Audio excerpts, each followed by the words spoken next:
I can't imagine, you know. I try to put myself in that. I'm like, I know they're up. We were like, we know they're up. They're not sleeping, you know. We were up too, and you know, we're just like. We're exhausted. I know. I bet. Partially the losing. Where were you at when this happened? I was at the park. I was at the park watching my son play football. I think the night had fallen over a quiet suburban street, the kind where everyone thinks they know their neighbors, where the hum of traffic masks the secrets behind closed doors. It was a night like any other, or so it seemed, until a phone rang. On the other end, a neighbor's voice trembled, carrying words that would soon unravel a carefully constructed story, exposing a chilling truth hidden behind smiles and ordinary facades. Baby Emanuel, a child who should have been protected, cherished, and safe, had vanished. And for hours, the public had believed in a story of a tragic accident, a helpless child swept away by fate. But the words whispered into that phone suggested something far darker, something the world wasn't supposed to hear. In that moment, a veil lifted. The carefully crafted image of devoted parents began to crumble, revealing tension, lies, and a reality too horrifying to ignore. Every word, every pause in that call carried weight, hinting at betrayal and the unimaginable possibility that the people entrusted with Emmanuel's life had failed him in the most fundamental way. And as the night deepened, the question that would haunt investigators, neighbors, and anyone who heard that call echoed endlessly. What did they know, and why did they remain silent until it was too late? Before we go any deeper into the disturbing revelations from that phone call, take a moment to pause with me. If you're watching this now, your awareness matters. Every like, every share, every subscribe. Iber helps ensure that Emmanuel's story is not lost to silence. Comment below where you're watching from, because this is more than a story. It's a global map of witness and awareness. By engaging, you're keeping his name alive. You're saying we will not forget. We will not look away.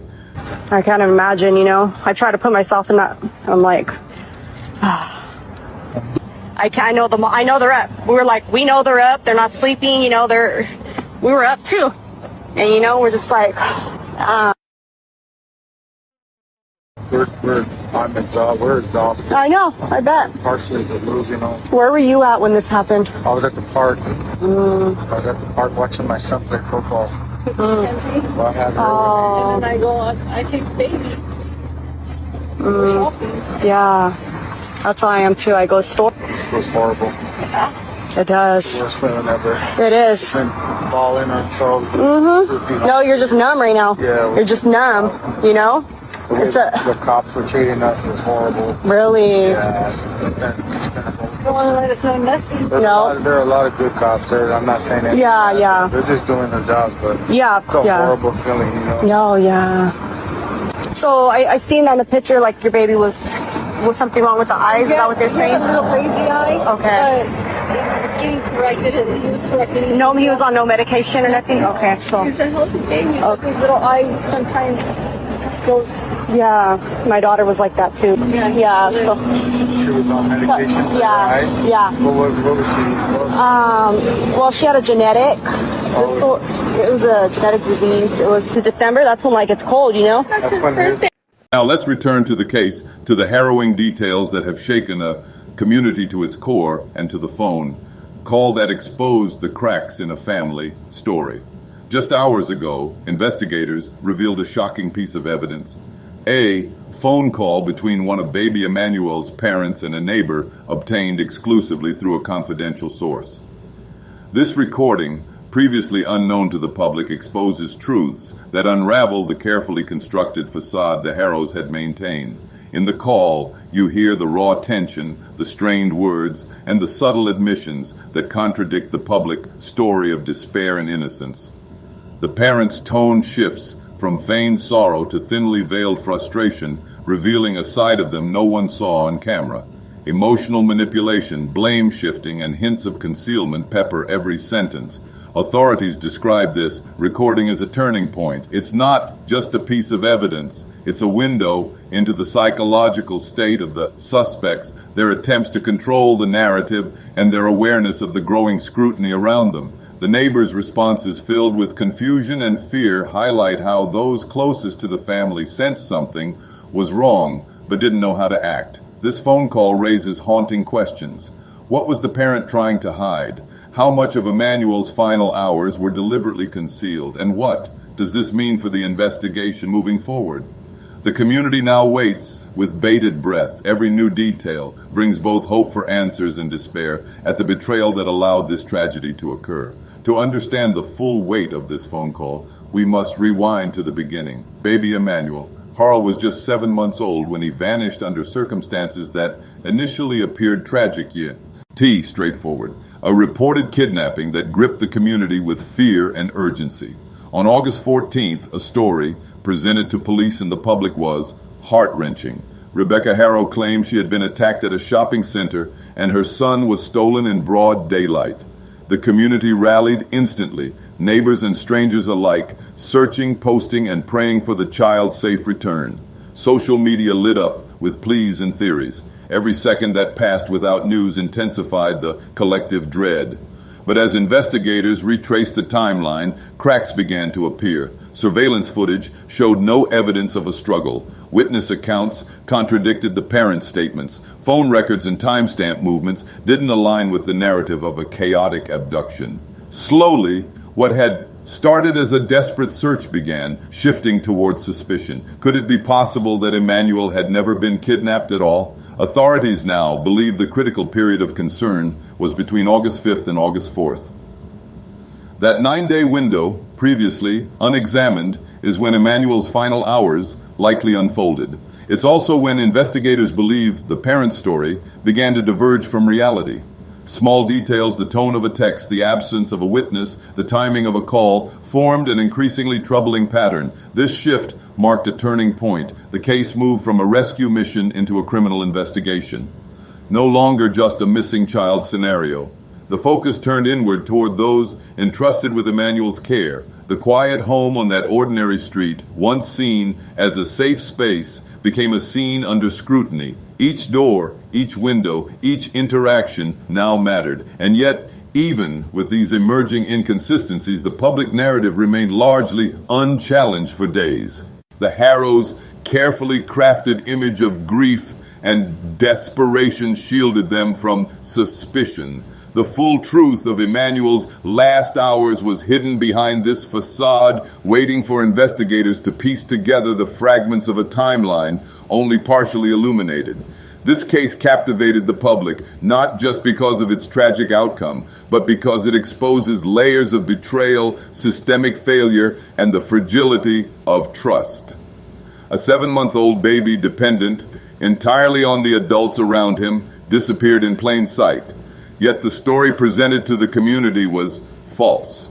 At its core, the Emmanuel Harrow case is about the ultimate betrayal.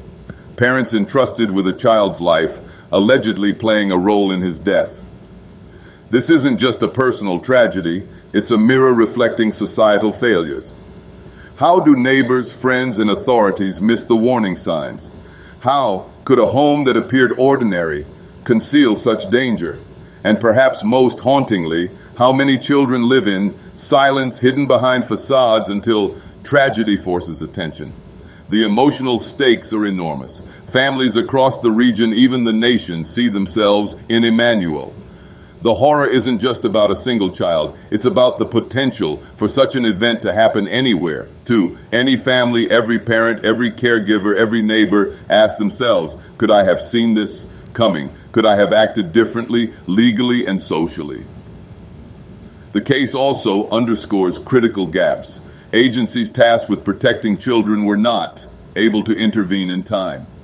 Red flags previously dismissed or overlooked became impossible to ignore only after the ultimate harm had occurred.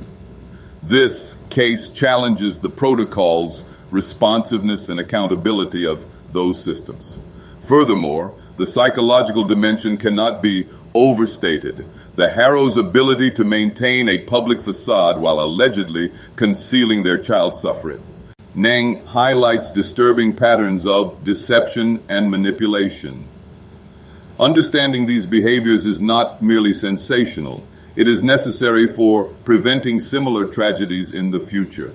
In the broader sense, this case matters because it forces us to confront uncomfortable questions about trust, vigilance, and societal responsibility. It's not just a story to consume, it's a story to learn from. And at the center of it all is Emmanuel, whose life and silence demand we pay attention. As investigators peeled back the layers of the Harrow household, a troubling pattern of inconsistencies emerged.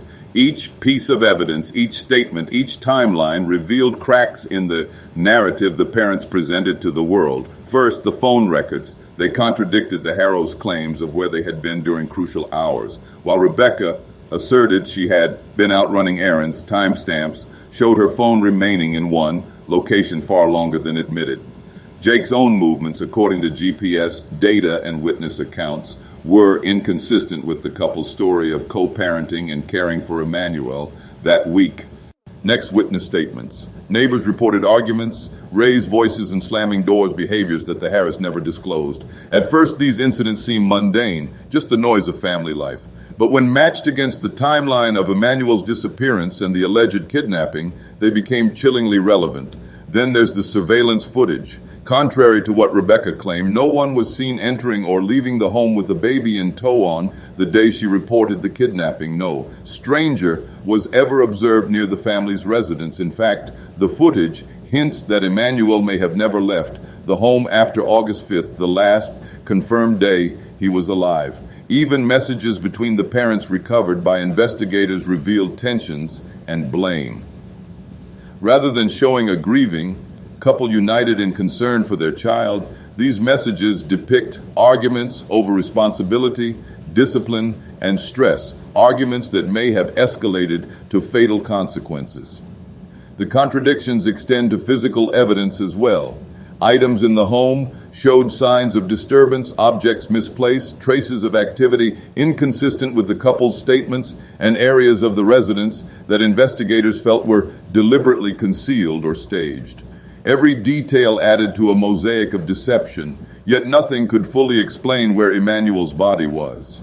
The troubling reality is that the Harrow story and the physical evidence often told opposite tales. For investigators, these contradictions weren't just red flags. They were alarm bells, signaling that the narrative given to the community was false, carefully constructed to mislead and delay scrutiny. And as these inconsistencies grew, the question remained, how long had the harassed been hiding the truth? And why did they believe their deception could withstand the gaze of neighbors, authorities, and the world? The shockwaves of Emmanuel's disappearance rippled far beyond the Harrow home. Neighbors, friends, and even strangers across social media were gripped by a mixture of fear, disbelief, and heartbreak.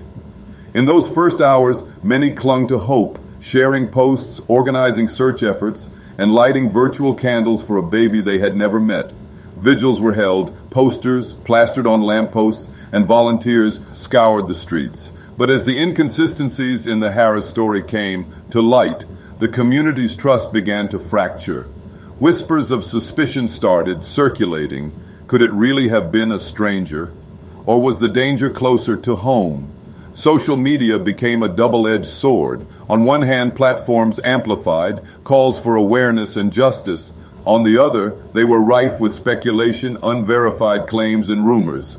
Some users pieced together timelines, phone records, and witness statements that conflicted with the parents' account. Others spread theories that, while unproven, fueled public outrage. The silence or perceived silence of authorities initially allowed these rumors to flourish. With no official narrative beyond the basic child missing reports, the community began filling in the gaps themselves. Every unusual behavior, every argument overheard, every minor discrepancy became a clue in the public's mind. Neighbors who had once stayed quiet found themselves reevaluating their own memories. One woman admitted she had heard the Harrows arguing late at night, but never imagined the danger could extend to a child. Another recalled odd patterns in the family's routine that, in retrospect, were alarming. Yet, even amid mounting suspicion, the public's emotional investment was clear. Emmanuel's story became a mirror for the community's fears, the fragility of trust, the vulnerability of children, and the painful realization that appearances can deceive. Every post, every vigil, every whispered theory underscored a collective grief that extended far beyond the Harrow household. The question that haunted everyone was the same. How could a community that watched, that cared, have been deceived so thoroughly? And how many signs had been ignored, overlooked, or silenced until it was too late? As investigators and the public sifted through the facts, three dominant theories emerged, each presenting a haunting possibility for what happened to baby Emmanuel, one natural cause. Some early speculation considered that Emmanuel's death might have been the result of an accident. Perhaps a fall, a medical complication, or an unnoticed health condition could explain the tragedy. On the surface, this theory offered a sliver of hope, a loss without malicious intent. Yet, as evidence accumulated, text messages between the Harris revealing anger and blame, contradictions in their statements, and signs of neglect, this theory quickly lost credibility.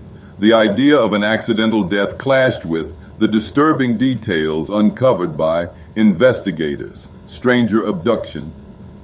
The narrative initially presented to the public leaned heavily on this theory.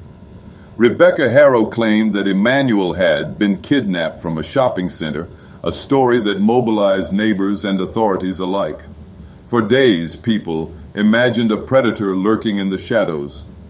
The tension palpable, but surveillance footage, tenacious statements, and police analysis dismantled this version of events. There was no evidence of a stranger, no sign of a struggle, and no corroborating accounts. This theory, once the centerpiece of public concern, slowly unraveled, leaving the community with a chilling realization the danger had always been closer than anyone imagined.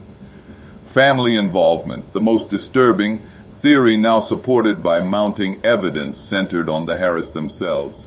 Investigators uncovered inconsistencies in their timeline, troubling interactions captured in private messages, and a pattern of behavior that suggested negligence and abuse.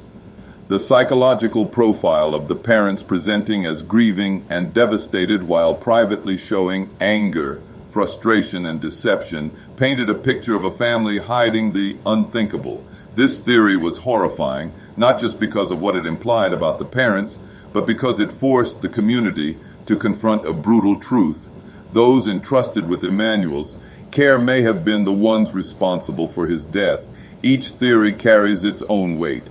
But the third, the possibility of family involvement, casts the longest shadow. It forces reflection not only on the Harrows, but on the system's neighbors and societal assumptions that allowed warning signs to go unnoticed. And yet, even with this dominant theory gaining traction, questions remain. Were there accomplices? Were there moments where intervention could have changed the outcome? And most hauntingly, why did it take tragedy for the truth to surface? As the case of baby Emmanuel gripped the public, whispers and speculation began to spread faster than the verified facts. Social media platforms became a storm of conjecture. Neighbors posting observations, forums dissecting every snippet of information, and viral videos claiming insider knowledge. One of the most shocking developments came from leaked recordings, phone calls, and private conversations that were never meant for public ears. These snippets suggested tensions and contradictions in the Harrison narrative, fueling suspicion and outrage. Some claim to have seen inconsistencies in the timeline. Others allege that the parents were hiding more than just the truth. They were actively manipulating perceptions. Each leak, each rumor added pressure on authorities to act swiftly, while simultaneously creating confusion over what could be trusted. Traditional media outlets, trying to balance reporting with sensitivity, struggled to separate verified facts from viral conjecture. Headlines scream betrayal, secrecy, and shocking allegations, often repeating partial or unconfirmed reports. This amplified public anxiety, leaving viewers grasping for answers. amid a torrent of information, speculation, and emotional reactions. Yet some rumors were later debunked. Claims of additional accomplices, exaggerated timelines, or fabricated evidence were exposed as false, highlighting the danger of misinformation. Still, the leaks that were corroborated provided investigators with leads and painted a picture of deception and concealment within the household. The role of the media and public discourse in this case is complex. On one hand, scrutiny kept the investigation in the spotlight, ensuring that authorities could not ignore emerging evidence. On the other, sensationalized speculation risked obscuring the truth, creating an environment where rumor and fact blurred together. In the end, the leaks and speculation serve as both a cautionary tale and a tool. Cautionary in showing how misinformation can distort perception, and a tool in pushing the investigation forward, forcing questions that might otherwise have remained unasked. Even now, as new pieces of evidence surface, one question looms large. In the sea of rumors and leaks, which fragments of truth will finally bring justice for Baby Emanuel? As we step back from the chaos of rumors, leaked recordings, and courtroom drama, one haunting truth remains. Baby Emanuel is gone, and the answers to his final hours are still incomplete. Each detail, each testimony, each revelation brings us closer to understanding the depth of betrayal. But the silence of his absence echoes louder than any courtroom or headline ever could. This case is not just about broken rules or failed systems. It is about the fragility of trust, the devastating consequences when those charged with protection choose deception instead. Emmanuel's short life was framed by lies, masked by performative grief, and obscured behind carefully crafted narratives that fooled neighbors, authorities, and even the public itself. Investigators continue to unravel the intricate web woven by his parents, the contradictory statements, the hidden evidence, the phone calls never meant to be heard beyond the walls of the Harrows' home. Each revelation forces us to ask uncomfortable questions. How could so many red flags go unnoticed? How could a community, a society fail a child so young? And most pressing of all, why did Emmanuel pay the ultimate price for choices made by the very people sworn to protect him? As the legal process unfolds, as evidence continues to surface, and as the investigation presses onward, one truth is clear. Emmanuel's story cannot end with silence. His absence demands attention, reflection, and accountability, not just from his parents, but from every system and every individual who might have prevented this tragedy. And yet, even with all we now know, one chilling question lingers in the mind of every person following this case. Will justice ever truly be enough for a child whose cries were unheard, whose life was stolen, and whose name must now be carried forward by those willing to remember? If you've been following Baby Emanuel's story, take a moment now to act not just as a viewer, but as a witness to his life and the truths revealed. Like this video, share it, and subscribe to stay updated on every development in this case. Spread awareness so that Emmanuel's name, his story, and the lessons his life and tragic death teach us are not forgotten. Comment below where you're watching from. Every voice matters. Every location, every reflection, every acknowledgement helps map the reach of awareness and ensures that the world does not look away. Remember, justice is not measured solely in verdicts or courtroom outcomes. It is measured in the collective memory of a child whose cries went unheard, a life stolen, and a community forced to confront the consequences of silence. By sharing this story, you are helping to keep Emmanuel alive in memory, to honor his life, and to demand that no child be overlooked, ignored, or abandoned to deception. Because while the courts may proceed, and while investigations continue, the ultimate responsibility to remember, to speak, and to act lies with all of